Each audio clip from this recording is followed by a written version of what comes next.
Hello, this is OverLordBou, and we're back with another information video with SAT score.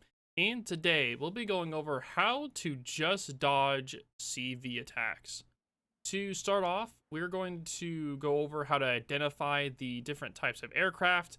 Then we'll be going over how to dodge the different type of attacks. And to clarify, this is just an informative video on how to dodge the CV attacks and how it's best to show these attacks in a training room environment where we're able to best show the procedure on how to dodge these attacks. During this video, we will not be discussing the state of CV balancing. We're just here to try to show the proper procedures on how to dodge attacks of each. Pretty much learn how to dodge each of the attacks. So first, you need to identify the types of bomber attacking. So the type of bomber usually indicates what type of ship the CV will strike. For example, the Royal Navy rocket plane usually means he's likely to be going DDs, whereas the Royal Navy torpedo bombers means he's going to be going for BBs or large cruisers. The DD just needs to worry about being spotted by pretty much being spotted by TVs, but it needs to mitigate the dodge rocket attacks. Second, if the CV is likely to attack the player, try to distinguish from the current threat if possible. This allows the player to focus on dodging the CV attacks and not worry about crossfire from enemy ships. If it's not possible, then choosing between getting hit by the CV or a surface ship is extremely dependent upon the situation. And yes, we do know that at a training room it is easier to dodge CV attacks. It's just, again, it's easier to showcase it here in a training room. So, for first off, we'll be going over the rocket attacks. The ship is usually, when you're fighting against a CV that's using rockets, it's best to go parallel, either stern bow in or stern into attack. As you can see here, I'm activating my sector since he is inside, and I'm going bow into his attack. This mitigates the amount of area of room that's hitting on your ship, and you will take the least damage this way. Now, if you are broadside to a rocket attack, you are more likely to take more hits, so it's best to try to make sure you're showing your back end or your bow to rocket attacks to take the least amount of damage. Now, let's talk about the different ones. So for DDs, they can use their engine boost to dodge the IGN and US Tiny Tim rockets due to their long delay attack runs. DDs that are very maneuverable also have an easier time to be able to dodge attacks as well, like the Daring, the tier 10, has a very good job dodging attacks as well. Now for cruisers, it does take notable damage from all rocket attack strikes, so it's definitely best to try to dodge attacks whenever possible from rockets. Now, BBs are resistant to most rocket attacks, except the Tiny Tims from US BBs. Sorry, from the US CVs. So it's best to not ignore these and definitely take these as huge threats, because they can do massive chunks to your health. Now for torpedo attacks. Now, for torpedo attacks, you also want your ship to be turned parallel to minimize the attack coming in. Now, it is definitely best to turn into the torpedoes. I'll get that showcased in a few seconds here. Now, against here, you can see the torpedo, he'll be coming in with his torpedo attack. It is best to turn into the attack to mitigate the area of room that they'll be coming in, or just moving your maneuverability to get away from them. You can see as well, we do have a Sorkaku coming in as well. We're going to turn into these attacks to make sure that we're mitigating the amount of damage we will be taking. As you can see here, we were able to dodge the attack there by turning in. Now, you may ask why you don't turn out, but if you turn out against an attack here, it makes it where it has more time for the torpedoes to arm. So it's definitely worse for you to try to turn away. You want to turn into the torpedoes here, because if you turn away, it just means you're more likely to get hit by the torpedoes. Now, DDs can easily dodge all types of torpedoes except the German torpedo bombers, since they do have the fastest torpedoes of all the German, out of all the CVs.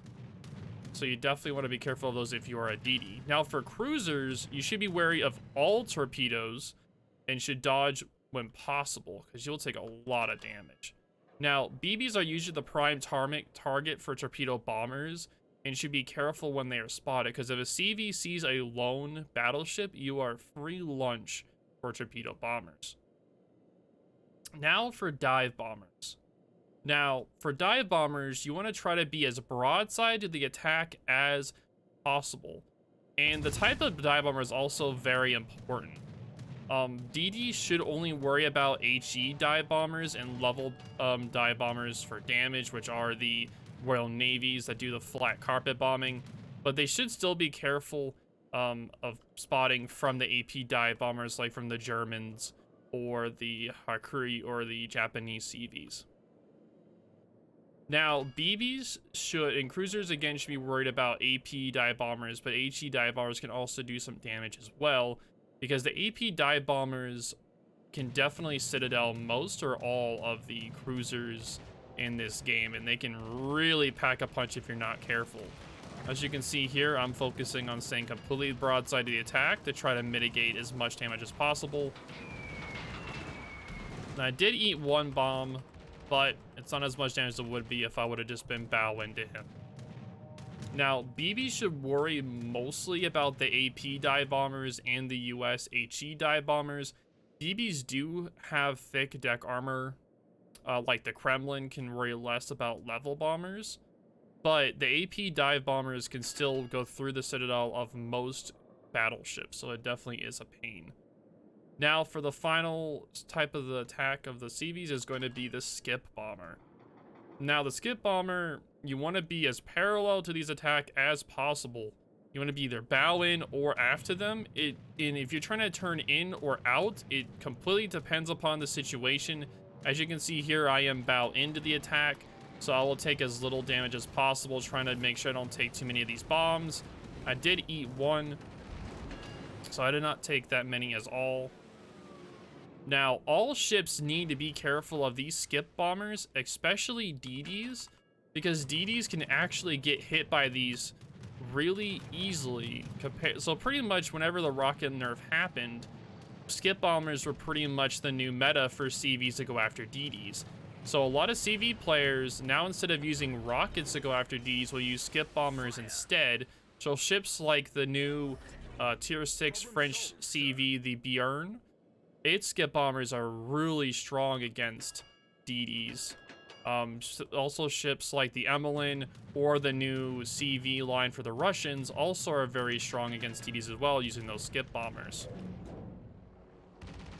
Now, the only ships that are kind of safe from these are the German and Russian BBs due to their extremely thick side armor. And that's pretty much it for all four of the attacks. Is there anything else you think we should add before we end this video today, SAT score? I think we covered most of the basics. Of course, it can change. What we're practicing is ideal dodging techniques when there's no crossfires from other ships. So let's say you are the Edinburgh, and now we put a battleship that is looking at your broadside.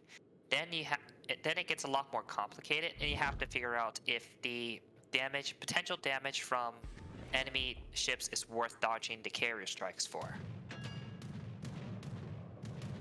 But again, that's highly dependent on situation, and I don't think we can realistically cover that in this video. No, it would take too much time to cover. We're just showing the procedure how it's best to dodge the CV attack, and usually it's a case-by-case situation if you're trying to dodge the CV attack or dodging the surface ship but still taking attack from a CV. But the best way to mitigate from getting hit by CV attacks is definitely your positioning. If you're too far forward in the battle where you're kind of isolated, CVs will definitely go after you, since you'll have weaker, there won't be as much anti-air around you since you're a single ship. So it's mostly best to try to stay with your team, or if you're not able to stay your team, try to be a little bit more stealthy. If you're in a DD, it is very hard to try to, sometimes you are going to get focused down by a CV. But if you are being focused by the CV, just focus on trying to mitigate as much damage as possible, and know that you pretty much being focused down by the CV is actually saving your team a lot of potential damage they could be taking, and also wasting the CV's potential to spot your team as well. Is there anything else you think we should add? Finally, if you have a smoke and you know that the CV is trying to attack you, you may consider using it. That way, most CVs will will just stop attacking you if you're hiding in smoke, since it's very hard to actually hit ships if you don't know where they are. Mm-hmm. Most Cool. destroyers have access to this, and a few cruisers do. Mm-hmm. But yep, I think that is it for the day, though. Thank you so much for your time today, SAT score, and thank you so much for your help today, Alkin. I do greatly appreciate it. But yep, that is it. Gonna be it for today. But if you guys have any questions or concerns, definitely leave them down in the comments down below. This is OverLordBou, and I'll talk to y'all later. Oh, big stretch, dude. Oh, big stretch, yeah.